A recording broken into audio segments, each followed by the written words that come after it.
This episode is sponsored by Furniture Box. Check them out in the description below. Obviously, one of the biggest things about Fireaway is that, you are the UK's fastest growing chain. Mario Aleppo, founder of Fireaway Pizza. How did you know before you went in and took the plunge that it was the right thing to do? The simple answer to that is I didn't. A lot of people have a shop or a restaurant, but to become a brand, that's a whole other thing. I was the manager, the cleaner, the delivery driver, everything. I think the only time I spend time off is when I'm eating. Have you had a made it moment yet? Buying my mum a house. We're in talks at the moment, actually, as of last month with one of the England players. I would rather be a business owner in Dubai than like an employee. But in the UK, I'd probably rather be, an employee than a business owner. There's a lot of the franchisees out there, I'm not going to mention their names. Out of interest, how come you can't say the other two, but you can say Subway? Our names come up in their meetings a lot.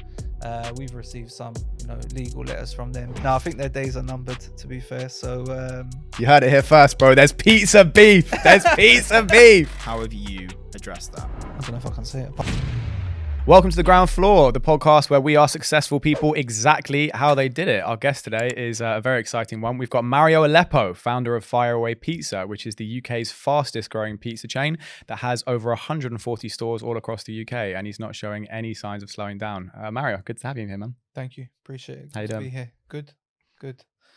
Finally, we found time. We finally found time, yeah. It's been cooking in the background for a while. Yeah, exactly. Completely. Yeah, exactly. So for people who might not know who you are, take us sort of right back to the beginning. How did it all start? Not too long ago, about 5-6 years, April 2016, I decided to open a shop. And being from an Italian family, Italian background, I decided pizza would be a good option. Was looking into doing like a Subway beforehand, but just so happened that I decided to open a pizza shop. I read about that. I mean, what was the reason you didn't go for Subway I think in the end? it probably came down to a mixture of things, from cost to the fact that it felt like it was too much of a job opposed to having your own business. Obviously, Subway have done extremely well, massive company, but I think they're at a point where the franchisees are not really business owners; they're more of employees. And there's a limit of sort of the creative control you can have over that, because obviously it's not your brand. Absolutely. I think there's a very, very minimal control you can have over it.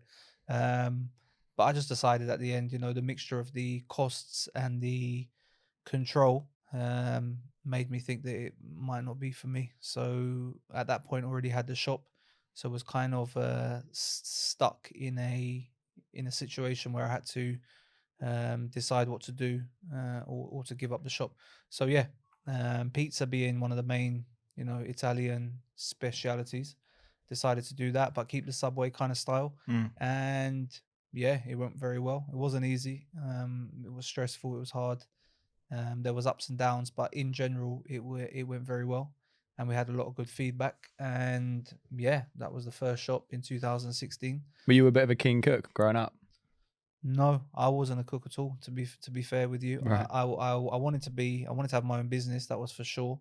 I wanted to be creative with it, and I wanted to build it. But the cooking side of things, funny enough, no. I mean, I got involved, but not that much. I'm with you. And so what was your first step then, going from, I suppose, having the idea for starting a pizza business to actually getting it sort of set up? I probably had the idea for about 2 years, and it was on and off my mind for about 2 years, and then finally took the plunge to actually go out there and do it.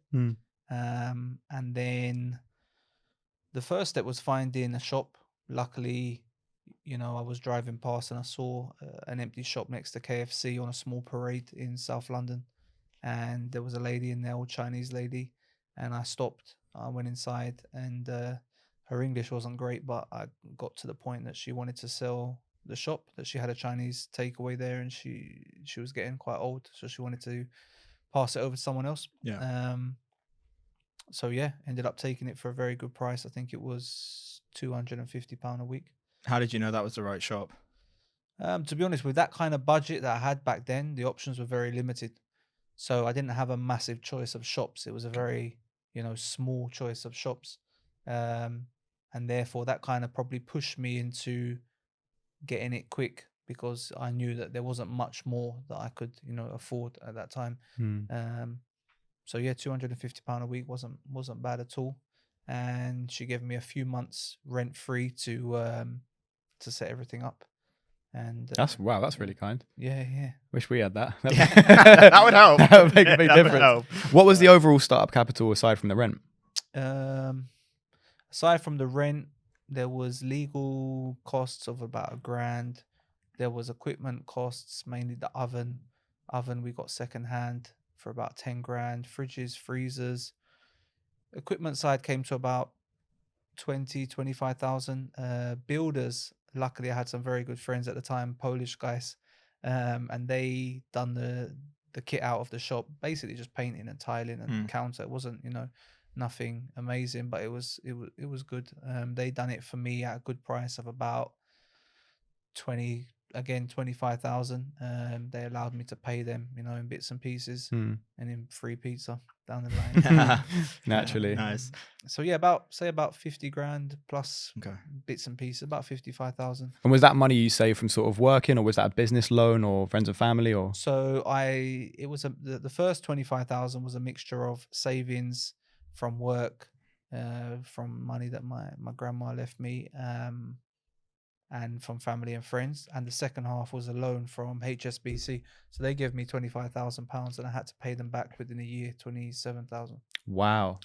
That's pressure. That is pressure. Yeah. I mean, it's not a small amount of money to start up with, right? So how did you know before you went in and took the plunge that it was the right thing to do? No, I think the simple answer to that is I didn't. And like with a lot of other businesses that I did, I mean, very small businesses back then, I wouldn't say gave up. Well, I suppose you could say gave up, or either switched ideas to something else very quickly.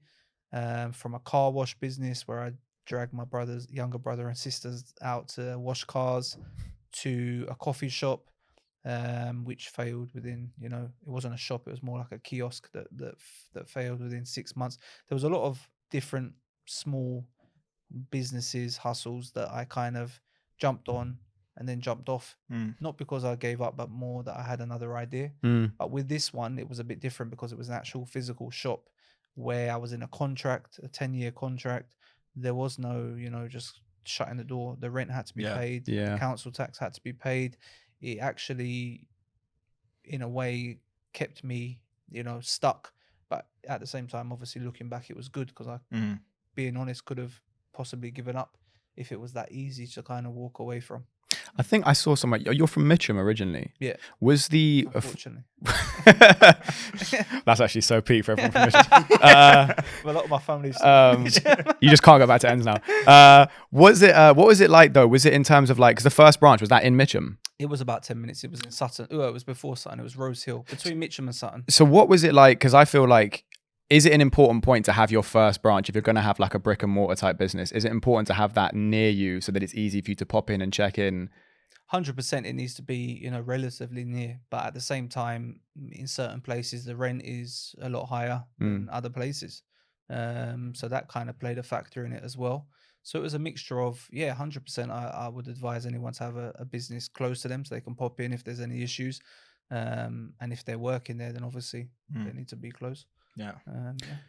And go on. No, I was going to say, can we talk about marketing? Yeah. Because I'm really interested in that side of it. And obviously, this is a specific type of business because you do have footfall because you're on a high street. Yeah. So what was the marketing budget, if there was any? And how were you how much of the initial kind of customer traffic was kind of people just walking by, and how much of it was, through your own marketing methods? So back then in 2016, I'm pretty sure there was next to no marketing. It was literally word of mouth. And that's how the business grew from a franchise point of view as well, because one of the customers that came in was interested in opening a shop. So it was a word of mouth thing from the kind of selling pizzas to selling franchises, which came along after about 6 months. But there was no marketing budget. I was the manager, the cleaner, the delivery driver, everything, apart from the chef.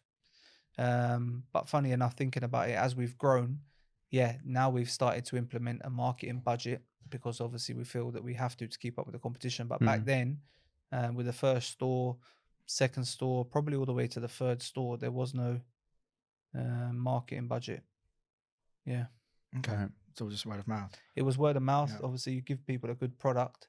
You know, people say that if you get a bad experience from a shop, you'll tell 10 people, and if you get a good experience from a shop, you'll tell maybe 2 people. So back then, the pizzas was good, the branding was good, and yeah, I guess people just told people and just repeat customers. How long was it before people started coming in the beginning? So I think for the opening day, I had all friends and family there. That created quite a bit of a buzz. And then it kind of maybe took about, I would say, 3 months before it started to get like busy. Up until the 3 months, it kind of broke even. Yeah. So you were never at a loss. You were kind of funny enough, and that's why I was quite surprised at the time stepping into business where people in the bank and people around me would say, you know, most businesses don't make any money for the first year. So the fact that we wasn't really making any money, but we were doing all right in the first like 3 months, that was, you know, a good sign. And you hear horror stories about restaurants in general as well, being like there's so much overhead. I mean, as you said, it's about 50 grand to start up. And if you're not getting customers, like the rent's got to be paid, the equipment's got to be paid for, staff have to be paid. The failure rate for restaurants is huge. Right? Exactly. Like, it's one So of the toughest things to There's actually so go. much competition now as well, it's even worse. Yeah.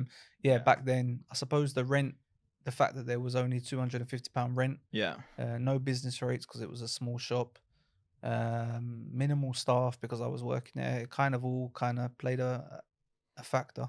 Yeah. And how did you set your business apart then? In such, I mean, even when you were going in at 2016, it was still a really saturated market. I suppose I just went in with the idea that I didn't want a restaurant. You know, that from what I've seen, I've got family in Italy that got restaurants and it's a big operation. That was way too much of a big operation. I wanted to keep it simple, but obviously a restaurant standard quality product, but in a kind of fast food, easy, simple takeaway model. I think that was that's kind of what set it apart, because most places, if you want a good, you know, quality meal, you have to go to a proper restaurant, sit down with a glass of wine and whatever, and pay service charge. And then if you want fast food, kind of junk food, quick, you do that. Yeah. But to kind of bring a balance in between with like quality products, but in a fast food kind of young people kind of atmosphere, I think that's what set us apart. I think that's still what sets us apart today. Obviously, one of the biggest things about Fireaway is that, you know, you are the UK's fastest growing chain, which is quite crazy in itself when you think about it. When did you know that you were ready to move into your second location? Because that's a big step, because a lot of people have a shop or a restaurant, you know, but to become a brand, that's a whole other thing. I think you need to decide if you want to have a small family run or singly run business that will support yourself and, you know, that you'll make decent money from and keep it simple, less headache, or if you want to take it to like a brand level, and, you know, which will come with a lot more stress but obviously a lot more rewards as well. I think you need to decide that with any business, you know, because a lot of people are happy with just a single shop, and that's enough, both financially and, you know, personally. I think the fact that I would have probably, at least for a longer period of time, stayed with one shop for myself, but the fact that a customer came in, a regular customer, and he said that he was in the middle of opening I don't know if I can say it, Papa John's. He was in the middle of opening another pizza shop with his son, and he said, you know, would you consider franchising the business? So he said, yeah. I said yes. You know, why not? I was quite happy and grateful that someone else had, you know, come forward to say that they, you know, liked the business that much that they wanted to do one themselves. So I happily said yes, and he, you know, chucked the other pizza company that he was going to go with, and within 5 months, he'd opened his own store in Streatham in South London, and he was doing better than me. For people that don't understand, with the franchising model, how does that actually work? So he's using your name. Yeah. Is it a profit split? How does that business model work? So I think it depends on the franchise. I mean, I didn't really know too much about franchising at the time, but looking into it, there's a lot of franchises in various businesses, from food to clothing to, you know, anything, which pretty much means that you give someone the blueprint, and you give them the instructions, you give them the manuals, you give them the training to basically replicate what you've done. Which brings me back to the first point, that it needs to be simple. Mm. Because if you've got a massive, high-end Italian restaurant that makes all the food and does this and does that, it's going to be very hard for someone to replicate that. Mm. So we basically gave him all the support. He basically copied the shop from A to Z. We gave him the training. We supplied the products to him, and he just put the staff in and ran it. And you said he was more profitable than your branch. Yeah, he was more That's busy crazy. than us. Did that make you feel a bit? Did that make you feel a type of way? No, I was happy for him. I was actually, because I learned a lot to think that I could do more to push the Yeah. business, because obviously this guy's come along. He didn't start the business. He didn't create it. He's just following what we're telling him. But obviously he's doing something slightly different Mm. to make it a lot more busy. What was he doing that made it more profitable? I think it was a mixture of the location that he chose, to the staff that he had in there. Okay. And I remember we had a very, very, very good Italian chef, like top chef, fantastic food, Yeah. but he was bad with customers. Mm. Oh, He really? was rude to the point that he even brought pepper spray to work because he was worried that Really? one of the Wow, customers okay. was going to punters. wait outside for him, because he was so What? rude, very rude. I couldn't believe it. And What? Just randomly getting rude to customers? yeah, just like, if they were complaining about the way, he was just Oh, wow, okay. you go, don't worry, you go home. Oh, He was very okay. rude. And I Interesting. remember also with the recipe, because he was together, we made the recipe, but mainly him because he's a chef. We made the first ever recipe, and when we opened another shop and when we had new staff coming in, I said, obviously you need to train the new people and the other shop. And he would say, no, this is my recipe. It's like my secret recipe. I said, well, we're not going to grow very far if you don't, share the recipe. But I think, thinking of back in Italy, when I go back to visit family, that's kind of a normal thing, that they will be very worried that, you're going to get rid of them if they give away their Okay. secrets, because you wouldn't, Mm. But anyway, and in the end, we just kept spying on him until we learnt the recipe ourselves. Okay. Yeah. Interesting. Yeah. And in the end, obviously, we had to ask him to go because he Yeah. was just causing way too many problems with customers. Yeah. So yeah, we trained the other guy. He opened a shop, and then that was after about 5 months. And then after about 11 months, we opened our third shop, second owned one ourselves in Croydon, Fortnheath. And just on that point, then, I mean, because one of I suppose the biggest cons of a franchise is maintaining quality control. That's, I think, what stops a lot of people from franchising their business. How have you addressed that? With difficulty. That's one of the main issues. Even I was speaking with my friend on the way up here. That is the main issue with any franchise. What I'm assuming it is. I mean, it is with ours, but I can only imagine with other franchises, it is that quality control. Because at the end of the day, these people are investing their money and possibly their life savings. So obviously, you would think they would want to make it work to the best of their ability, and a lot of them do. But there's always one or two people that will not care as much as you. Well, probably a lot of people don't care as much as you, because obviously it's your business. But the ones that will just let it slip below that point of caring, that is one of the main issues: quality control. So the only thing you can really do is send mystery shoppers, send chefs, inspectors, check feedback, check reviews, which is what we do. But I think some people, they will never kind of get it. Obviously, it's a it's a bit of a rags to riches story. Yeah. You're a boy from Mitcham. You started your own business, and now it's this huge franchise with this many branches. Have you had a made it moment yet? No, and I kind of ask myself sometimes why not, why I haven't had that kind of moment.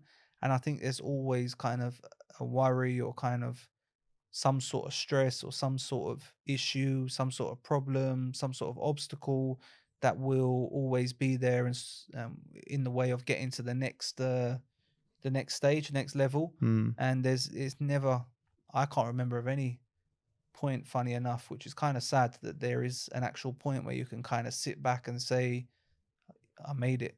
Because there's always an issue and always some sort of problem within the business that you have to kind of overcome. I don't know if that's normal, if that's the same, in all businesses, but that's where we are. There's always some sort of obstacle. But I suppose people could say, well, you could stop at 5 shops, 10 shops. Yeah. It was your choice to kind of keep on going. True.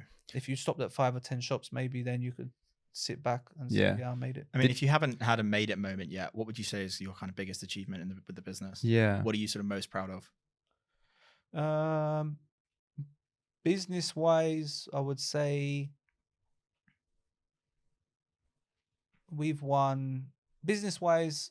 So we've won 3 awards, 2 for the business, which is the small business chain of the year award, small pizza chain of the year award, and the other one is rising star of the big pizza chain of the year award, and then also I won the food and drinks entrepreneur of the year award last year, 2022. That would probably be the business achievement that I would remember. Personal achievement, I'll probably say buying my mum a house. Okay. That would probably be That's on a every guy. I pers- swear That that's is- every it guy's is, dream, isn't bro. it? Yeah, it is. It's actually every guy's dream. Yeah, that's probably them things. So yeah, the awards on the business side and the personal side. Yeah, with my mum. Do you still remember that day pretty clearly? Yeah, it wasn't that long ago. Okay. Yeah, it was only yesterday. Yeah, completed last week. actually. Yeah. No, it wasn't That's that long. mad. Yeah. Was it a surprise? A few months ago. It's surprised that I had obviously, like you say, that's what everyone really wants. I mean, was it a surprise for her? As in, did you tell her, or was it like one day, mum? Yeah, no, I told her, but I think because she could see, what was happening with the Yeah. business, then maybe, Hmm. it wasn't as much of a surprise if I just came back from the shops one day and said, "I bought your house." Yeah. But yeah, no, that was good. That was good. That's something that I remember. But I think we're still relatively new, so we've only been going for 6 years. So Yeah, of although we course. can say we're the fastest growing, etc., Hmm. once we hit 500 stores and we have shops like more shops internationally, then I think that will be. Hmm. But it just seems like there's never a relaxing kind of stop. No, you're always No, there you're isn't, always yeah. moving forward. Always. Yeah. What's- I was gonna say, how's it different from where you sort of grew up and where you were living when you grew up to where you live now? So I was born in Mitcham, as you said, in South London. I've got quite a big family, as most Italian families. So I've got 2 brothers, 2 sisters. At that time, my mum and dad was together. So there was 7 of us in a 3-bedroom house, terrace house in Mitcham. For anyone that knows Mitcham, it was between Pollard's Hill and Mitcham Eastfields. So was born there, stayed there till I was about 13. And then when my nan passed away, we sold her house and then we sold our house and we bought a nicer house, still in Mitcham. Yeah. And then recently, when the business has got better in the last year or so, we moved out to just past Kingston, like Esher, and now I live there with my missus, and my mum lives down the road. So I'd say it's different. Yeah, I'm not gonna lie, it's different. I think in Mitcham, I don't know. I don't know if it was the age demographic that made the difference, or if it was the area. I think more it was the age, because when I was growing up in Mitcham, it seemed like everyone was kind of out for each other. There was no sort of from what I remember, there was no sort of teamwork. Maybe it was because everyone was hungry and everyone didn't really have a lot of money. That there was always, you have to look over your shoulder. Crabs in the bucket mentality. Yeah, I think that's what it is. But as where I am now, it's a lot different. As soon as we moved in, I think after about a week, we went to. It's not a busy area. It's like a little village, and we went to the local bar and met the bar owner and got chatting. And within about 15-20 minutes, he'd introduced me to this woman who across the other side of the bar that happened to be the bank manager of Coots Bank. Oh, And right. I've been contacting them for ages, didn't get any reply, and then suddenly this guy's Oh, really? introducing me to the woman. She's giving me a business card. Oh, wow. And then my landlord, who I was renting from while we were getting our house renovated in that area, he introduced me to his neighbor, who was a property developer who's got a chain of health and beauty beautician shops. And he'd introduced me to finance guys and everyone. If that happens in Mitcham, you have to kind of think, Yeah, what do you does want? this guy want? Yeah. Is he trying to set me up? Yeah. But the fact that it's a kind of different. I don't know. Maybe it was the age, because when I was in Mitcham, I was a lot younger, and now I've moved out. I'm a lot older, but I don't know. There seems to be a lot more people are happy to help you and see you do well, and vice versa. Like the guy with the beautician shops, he wants to franchise his businesses. He don't know nothing about franchising, and and I'm helping him in various ways to get his business franchised. And likewise, he's helped me with property links, you know, financial advisors, and yeah, it just seems to. The pie is big enough for everyone to eat That's what from I'm it. saying. Yeah, Yeah, man. it is. I think that's exactly it. You know how you said you're living with your missus now, Mm. and your mum lives down the street. Yeah. So I've always been interested in this question. I think a lot of people that I've heard two completely different positions on this. So I'm curious to know what you think about this. So some people think that when you're on the come up, especially when you're building something, being alone is one of those things where it's an advantage, because if you don't have a partner like a girlfriend or a boyfriend, it's less of a distraction. You're kind of purely focused. And then the other side of it is people say, you know, I couldn't have done it without my partner, because they hold you down. You know, when you have those bad days, it makes it easier. What's your perspective on coming up with a relationship? I don't know how long you've been with your missus for. Yeah, I've been But, with her for a while. I mean, she was with me when I was living in Mitcham, so about 8 years, when I had that coffee shop that failed, and then we'd been together for about a year when I opened the pizza shop. Right. So she's been there from the beginning. Right. So she's actually like a day one. Like, that's crazy. Yeah, she's been there from the beginning. But going back to your question, if I'm honest, I would say it has to be 50-50, because I still feel the same, you know, that sometimes I need to be on my own to get stuff done. And not just, you know, regarding my missus, but regarding anyone, friends, family, you know, I do feel like you get more done if you're on your own, you know. But obviously you don't want to be on your own, you know, all the time. Yeah, yeah, yeah. So I think she's helped me a lot. But yeah, you do need time alone, you know, 100%. But I travel a lot, going up and down, visiting different shops, visiting different suppliers, going, you know, I just come back from Turkey and looking at a shop in Dubai, and then suppliers in Italy. So I am kind of on my own, you know, 50% of the time. How do you balance it then? I think if I'm looking at it now, about 90% of my time is business related. I think you'll always have business on your mind if Yeah. you're on your own business, because there's always, like I said, an issue or a problem. That's literally the story of our lives. Yeah. Every 5 minutes. not We're easy. going to take an evening off tonight. Cool. Yeah. Yeah. FaceTime. Yeah. Yeah. So apparently this guy's just pulled out. We have to do something. Yeah, I've got an idea for this or something. Yeah. Like that. Yeah. It's Yeah. a hard life, isn't it? Yeah. But yeah, no, I would say if I sit back and look at my, you know, life, I would say 90% is business, you know, weekends as well. So maybe 10% is time off, holidays, you know. I think the only time I spend time off is when I'm eating. I think that's quite a common thing. I'm the same. I know you're fairly similar. I think that's quite a common theme with anyone who's kind of in some way entrepreneurial. It's like you have to be 90-10 to a degree, especially in the beginning, because if you're not, then I mean the chance of success is so low. But it just takes so much work. So much work and so much input, man. Yeah, it makes it hard. Hey guys, I just wanted to take a second to talk about our sponsor for this episode, Furniture Box. Furniture Box is an online furniture retailer that makes awesome products for everywhere from your bedroom to your office. Now, we actually had Monty and Dan, the co-founders, on our show. That's how we met. We loved their story and we hung out with them afterwards, and we knew that we wanted to work with them. And here's the thing. One of the biggest issues I have whenever I've ordered furniture in the past is that certain big name furniture companies, not naming any names, will charge you a fairly large fee for delivery. And even then, that delivery usually takes a few days, if not longer. With Furniture Box, not only do they offer free next day delivery, but they're now planning on extending their delivery cutoff even more, so that you can literally order a dining set as late as 8 p.m. and be eating dinner on it the next day. So to put it simply, there's no one in the UK furniture scene that's doing anything like what they're doing, and we're thrilled to have them as our sponsor. So click the link in the description and check them out. Now back to the episode. You mentioned you did some, spent some time in Turkey and Dubai and stuff like that. What sort of would you say is the difference between sort of business in those countries and then doing business in the UK? I think if you don't go anywhere else, and you know, and you just sit in the UK, watch the news, you know, you think everything is, you know, great here. And it is great to an extent, you know, it's a lot better than I would more than happy live here than in a lot of countries that I've seen. But in terms of business, I think, I don't know, coming back from Dubai, so, you know, that's the few days ago. So that's the most recent example I can give. I don't know. I think they just kind of celebrate and push more business kind of people. But saying that, looking at the, you know, other side of it, I would rather be a business owner in Dubai than like an employee. But in the UK, I'd probably rather be, you know, an employee than a business owner. You know, if you compare the two, I think they just push. I think the service, the hospitality of just if you want something done, you know, if you've got a business and you say I need this, you know, you call and you get it done. But in the UK, there's so many hoops and things to jump through and regulations.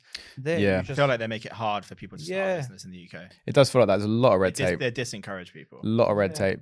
And then taxes as well is obviously another thing. But there's so many like hidden taxes in the UK that you don't even probably realize. And then once you add it all up, you know, you pay tax for this, you pay VAT for this, then you buy a house and you pay this tax, and then at the end you die and you lose 40. The government earns more than you do. The Yeah. government, I think that's the difference. But maybe in Dubai, the government got enough money as it is, so they don't need to take. I think still they're doing money all right. from Yeah, people. there's that. Yeah. And then also between all the stuff like, you know, health and safety and all the different things, it's like there's so many different rules and regulations. Jeff, I mean, I'm sure it's a nightmare in food. I mean, Yeah, that's got to be a minefield of, I think you know. there's a lot. Yeah, there's a lot. I suppose, you know, some things are good and some things are just unnecessary. But I suppose it can't be perfect. But yeah, coming back from Dubai, it definitely opens your eyes. I mean, the food and the restaurants and the hospitality and the service is just like on another level. Would you ever look to move out there? It's too hot for me. I wouldn't move. I'll go there for like a few months of the year. I mean, we're looking at opening a shop out there. Right. But over there, if you open food, it has to be, you can't just open an average Yeah, shop. no, I've It heard. needs to be, you know, another level because there's so Very much deserved. competition. Yeah. And there's people bringing out your food like with, they're doing backflips and Yeah. over the top. It's all Yeah. Instagrammable. Yeah. But the service, I mean, everyone's happy. You know, you walk in, you need any help, they're more than happy. They're all smiling here. Like even staff wise, I mean, we've got good staff, but in Dubai, from what I saw, the staff are so happy and so helpful, and they, you know, I think they're trained well as well. I was going to say, why do you think that is? I don't know, but here, like in Dubai, they come over and say, "Can you scan this? Please leave us a review." You know, and the service has been top. And in the UK, when I ask people, "Can you tell, you know, when customers are finished, can you ask them to get a review?" And they say, "Oh, I don't really like talking to people, asking for." You know, what are you doing? Then? Why are you working here? You know, it's just. I signed the fucking thing. It's just I don't know. It's just different, and I suppose different world, different. There's probably good and bad things. There's a lot of bad things probably over there as well. But living here, I think definitely they should be a little bit more relaxed in terms of people creating businesses, providing jobs. Yeah. You know, opposed to just taxing the hell out of everyone until like bleeding people dry until they got nothing left. No, I agree. You know? Yeah, when you actually work it out, the numbers. I think if the government here were more interested in pumping money into building the country and providing better services opposed to like, you know, building bombs. Yeah. Then I think this country could be a lot more, you know, futuristic and advanced as it is now. So true. I think it's going to hurt us in the long run. Yeah. You know how you said you had a couple brothers and sisters of each? How close are you with them? And then on that note, what's your view with working with friends and family? Obviously, you got your boy over there who, you know, he said he's known you from knee high kind of to an extent. So what's that like? And, you know, I think there's good and bad. I mean, the negative side of it is, you know, you don't spend as much time with your family, you know, brothers, sisters, mum, partners. The bad side is you're constantly, or at least most of the time, stressed or worried, and normally you take that out on, you know, the people around you. So that's the bad side. The good side is obviously, as I said, I bought my mum a house. I've given my brother and sister a shop, like a flagship store in Clapham High Street that they run and, you know, make money out of. So that's obviously a positive. I've given my other sister another shop in Surrey. She done it for a while, made some money, but decided it wasn't for her. These are franchises of Fireaway. Obviously they're not paying anything to me. Right, yeah, of course, yeah. Sisters, but I've set up a shop for them, you know, basically just. That's really cool. Yeah. That's cool. So you basically built a Fireaway and then we're like, yeah, you run it. Yeah. That's your business basically. Yeah. Oh, I love that, man. Yeah. And my other brother, I mean, I've given him Holland, the master franchise. So any kind of applications that come in, he deals with. And we've got a shop over there in Amsterdam that, you know, he goes over and checks. So there's positives and negatives. You've literally put on all your people. Yeah, I'm trying. Bro, you bought your mum a house and then you've also put on all your people. That's actually just, that's the dream. Yeah. Got a good marketing guy, still learning. Yeah. Yeah, look at him, he's doing his thing. I'm getting on that. Oi. So yeah, no, it's been good. I suppose the ultimate, again, going back to the first question, I said, when can you actually say, oh, I've made it? I suppose the answer to that would be when you sell it and you just sit down and got nothing to do. That would probably be the answer. You say, I made it. When you literally, if that day ever comes, But I probably think, number one, we're way too early to even think about that. And Mm. number two, I don't think I'd ever really want to give away 100% of it, maybe like 95%, and then still, you know, have Have a little small something coming just in. to Yeah. watch, so you can still say it's yours. But I suppose giving it to someone else, I get bored very easily. So for me to just have nothing to do, Mm. I'm sure I'll do something else, but it'll be quite sad. Because I saw you recently obviously took investors on, right? It Mm. was for the first time since you started it. How did that come about, and what was the process and reason behind it? So we have a number of franchisees, obviously, a lot of franchisees. We have master franchisees. We have suppliers of flour, tomatoes, ovens, you know, that we spend a lot of money with. And we put it to them, do you want to invest in the business? And four of them said yes. So they all took 1% each. A school friend of mine heard that I'd done this, you know, and he's quite well off, and he said, I'll take a slice. So he took 0.5%. And Literally. yeah, half, yeah. Yeah. And a couple of a couple of head office staff members, they wanted a very small slice. They all invested, and it raised a little bit of money for the business. We sold about 5.5% for about 1.1, say £1 million. We're in talks at the moment, actually. I won't mention any names, but we're in talks as of last month with one of the England players. So like the Okay. first team England players, one of them lives near me in Cobham. And you know, he's interested in taking a slice, but I don't think I'd really want to give away too much, because then I don't think I'd lose interest, but you know, you never know, and I don't really want to take that risk. So yeah, we can raise a little bit. I think I'd always want to keep at least 51%. Do you know how much turnover you did in the first year? First year, that was just a pizza shop. That wasn't anything to do with franchising. Yeah. Just selling pizza. I think we done about £6,000 a week, so about £300,000. In the first Wow. year. Yeah. And out of that, we Okay. probably made £1,000 a week, because obviously the costs were Sure. cheaper back then. Yeah. The energy was the electric and all that. And that's with the 50 that you started with. Yeah. So within a year, I made back like 50. Wow. And then what about the last year? The last year, which was the 6th year, we turned over as a franchise. Obviously, we're Yeah. not selling pizza anymore. We're selling food to the stores. We're charging franchise fees and Yeah. all the rest of it. So last year 2022, we done 10.5 million with a 1.5 million pound profit. It's not bad, is it? That's not bad. Yeah, that's pretty good. I've had worse years. That's a snap. So's your mum, actually. Exactly. Yeah. Do you mind actually just going through the kind of franchise model that you? Yeah, I was know gonna we ask. sort of That's touched on it quite earlier, curious but about that. Curious to know like the money that goes So- in and how you operate it. I think that's one thing that sets us apart, as well as the product and the quality and the branding and all the rest of it. That's another thing that sets us apart from a business perspective, which is a lot of the franchisees out there. I'm not going to mention their names, but the green and red one, they charge about 8% of your sales. So whatever a franchisee does, they'll take 8% Right. before you've even made any money. Well, regardless if you make any money, they'll take 8%. That again, not going to mention any names. The blue and white one, they take 10%. Subway, they take about 8%. We take £750 a month. Out of interest, how come you can't say the other two, but you can say Subway? I don't know. We've had some issues with the main, Two. not Papa John's, the other one. Yeah.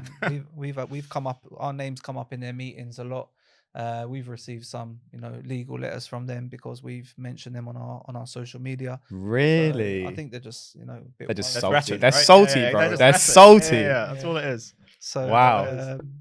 so yeah, that's about it. So Granddad doesn't like the new kid on the block. That's it. No, I think their days are numbered, to be fair. So You heard it here first, bro. There's pizza beef. There's pizza beef. Mad. so yeah, so we charge a flat fee and they charge a percentage. Right. On the positive side, it's attractive. Yeah. We're not being greedy. We're growing very fast. On the negative side, these people have got massive marketing budgets that they can flood your house with leaflets 3 times a week, whereas we can't. But we push on the quality side of the thing, opposed to just marketing. With them, you're paying for the name. So when they're charging £30 for a pizza, buy one get one free. That they push on that buy one get one free, but really Yeah. they just double the price of the pizza. Yeah. So they can push that message through your door and TV and all the rest of it on a regular basis, whereas we have to kind of work more towards the word of mouth and the quality of the pizza, of the product. And what's the upfront cost then for a franchisee? So those kind of people that I just mentioned, they won't give you a franchise for less than 300,000. I think McDonald's are charging $500,000. The McDonald's numbers are crazy. So yeah. I remember looking at McDonald's. So I suppose as well. they're at the level where you're guaranteed money, kind of. So Yeah. you can't really complain. But we charge 150,000, maybe a bit, give or take 10,000. And that's like an upfront fee to use That's the for name. the shop. No, Yeah. for the name, they're only paying £10,000. The shop is Right. their shop. The equipment is their equipment. Okay. So at the end of the day, whether it's our name above there or whether they sell the shop, that's all their money they're paying. If they want to use our name, they pay £10,000, and for them to give us the keys and for us to go in there and fit it out with builders and construction and signage, that's okay. 150K. That's 150. I think it's reasonable. I think that's one of the reasons we've grown so quick as well. I think a lot of franchisees out there, they want to make millions in the first year, Mm. and then people just think That's just not realistic though, right? No. Like, yeah. But then in terms of that model, how does that work then with like so let's say you said McDonald's, it's like $500,000. How much does is it the store manager, is the guy who sort of runs it, is he running the actual restaurant, is he working there, or is he all depends. I mean, we've got franchisees that are family run. They've got their son in there, they've got their dad, they've got their sister. It's a family business, which is good. They're making money, they're working together. Then we've got other people that are as I said, ex Pizza Hut, ex Subway, that come in and, they're more of a corporate background. They've got managers, area managers. We've got people that are on their way to opening 8 shops within the space of like 2 or 3 years. Yeah. Damn. So they'll choose which areas they want and they'll pay us a deposit and say, block them areas for us. Yeah. So that, and some of the times, they're as I said, other pizza shops, and they've had pizza shops in those same areas, so they know the area well. Yeah. They know their clients, their customers. So we've got all types of different people. I mean, we've got people from Costa, from everywhere now. And how much do they typically make? Turnover and make I in think their first year. On average, I mean, we've got shops that are doing £30,000 a week sales.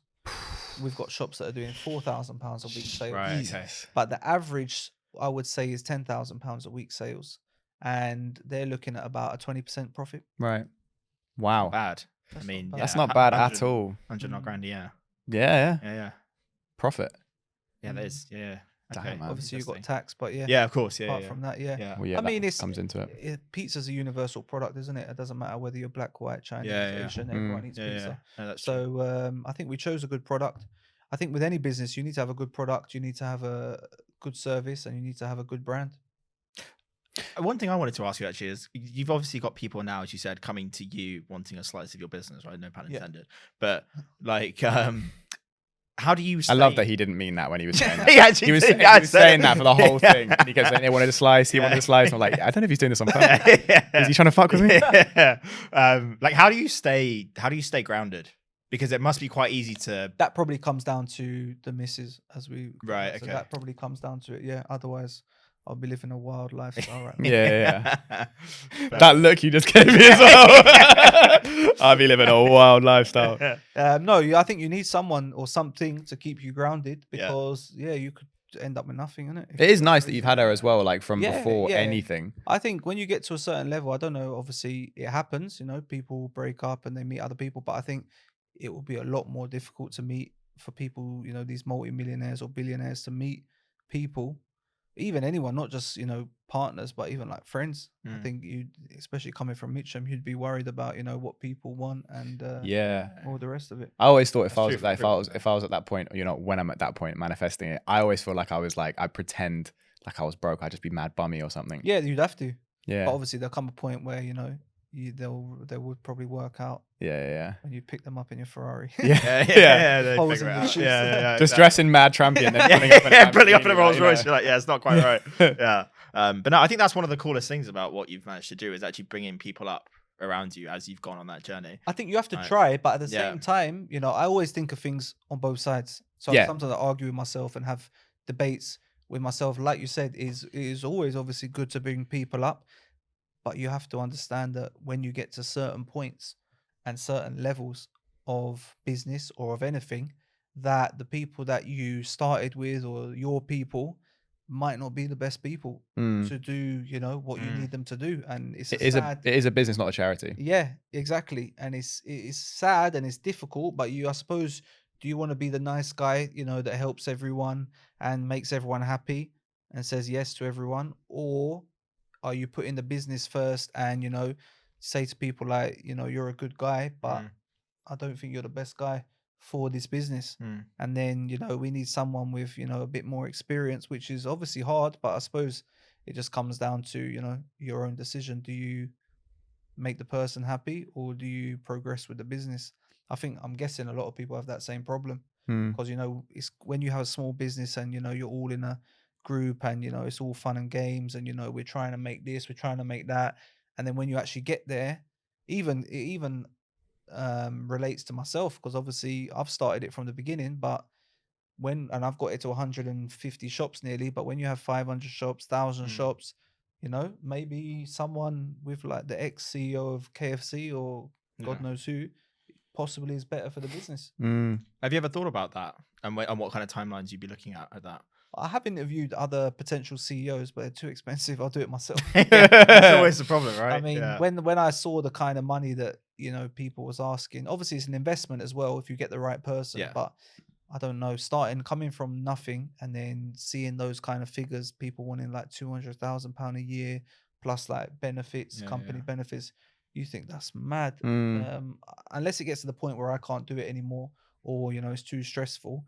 But right now, like I said, we're still relatively new and we're growing well. So if something's not broken, then don't fix it. Do you have a timeline for when you want like 500 shops, or do you even want to get to that I much? think we've got 150, 140 shops now. We've got another 25 shops opening in the next 28 weeks. So pretty much one a week.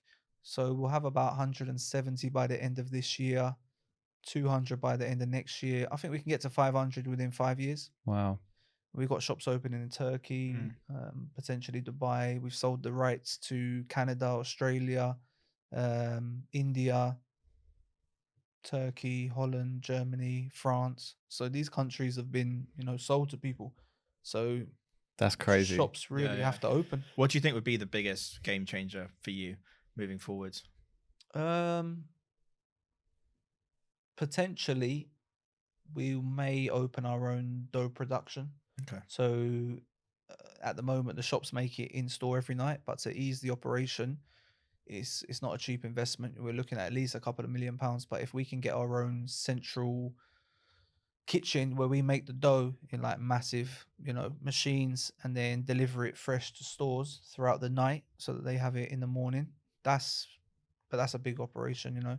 Another thing that people have mentioned to us is supplying supermarkets like Tesco, Sainsbury's with like a ready-made, like a line. yeah. But I would thought surely one of the USPs to your business is that you can make a pizza in 180 seconds, right? And it's fresh. Then and you it's might tasty. lose customers as well if you Right, start yeah. supplying. So it's all about petrol stations. We're in talks with 2 petrol stations at the moment in putting like an express version. You know, like they have Greg's and Costa's in petrol So there's so much. Yeah, so much happening. Wow. That's actually mad. And it's just pizza at the end of the day, and it's not. I remember I used to waste a lot of time when I was younger thinking of like crazy inventions and like products and businesses. At the end of the day, you really don't. You just need a simple product, but you need to push it in like a different way. That's exactly what Charlie was saying. Yeah. We were talking about Charlie before we kind of sat down with Mario, obviously. Completely. To keep it simple and just do it better than, you know, the rest of the And just find an edge. Yeah. Find an edge, yeah. Do you feel like, because obviously in the beginning, because you said you weren't like a cook or anything and you'd never done a shop before, was it a thing where like, I just feel like that would be really, I just feel like it would be really daunting. Like, I thought it was a lot easier than it actually was. And once I was in there was no turning back. I thought it would be easy. Exactly like, I didn't think it would be daunting. I think it'd be easy. I think, look, you got a product, you sell it, you make money. But for me, I'm thinking about like I mean, we he knows what I'm gonna say. Years ago, yo, Brilliant. Yeah, let's get this on camera, shall we? We wanted to start a business for years and years and years, and it's taken us like 8-9 years to like get where we are, to finally have something that like works together, where we're doing it together. And we had an idea years ago where we were basically going to be like, we wanted to set up like a burger food truck type thing. And I remember we had the idea and we're like, this is going to be sick. We're going to do this. We'll get the burgers from here and the thing from here. And then we gave up after like the first day when we realized we had to get like a council permission from like Westminster Council or something. And you had to like send in a form and then apply to like have a square meter. And I was like, oh, fuck that. And I just yeah, literally the smallest hurdle. We were like, no. And then he was like, oh, we've got to have a grill. Like, he was like, oh, we'll put. I drive, and he didn't have a car at the time. He was like, oh, we'll put the grill in your car. And I was like, oh, fuck that, man, I'm not doing that. I'm not putting a grill in my car, mate. I'm bidding it off. So I feel like, so going back to that, I feel like you starting a pizza shop. I feel like thinking about all the things like it has to pass health and safety. You have to make sure the ingredients, where do you store it? How do you keep it fresh? How do you, the delivery, like you said, you were doing the delivery, but then what if you get 2 people that have an order at the same time or 5 orders at the same time? I'll be honest, I didn't think of any of that. I was very naive and I just thought it would be easy, and I done it, and I liked enjoying setting up the shop, painting the walls, you know, deciding what was going to go where. Didn't think about no hygiene, nothing like that. And then, within a week of opening, the council come in, you need to do this. Then it was too late. By that point, I had to do it. Yeah. You know, I'd invested that money. I didn't have no other option. I had to do it. But if I had known all that stuff before, then possibly, you know, I wouldn't have done it. Yeah. No, it's daunting. Like, but I think naivety is good. I mean, the Dragons have always said that on Dragon's Den whenever we've watched it. They've always said if you actually just go in naive, that's in a way it's a good thing because you just get it done. We had talking to Dragons, we had a Dragon's Den lady. She was an ambassador of Just Eat, and we met her very early on in the beginning, and she offered to invest in the business. Oh, really? Yeah, but what she was offering, I just said no. Not worth it. No. Dude, this has been a mad conversation. We like to wrap up by basically asking all of our guests the same final question at the end of every episode, which is basically, obviously the whole point of the show is we ask successful people exactly how they did it. Emphasis on exactly. We focus on the practical. So if you could give advice to anyone who's got a business or is thinking of starting one practical, actionable piece of advice, what would you give? Could be anything to do with sort of building, marketing, budgeting, anything. Something practical.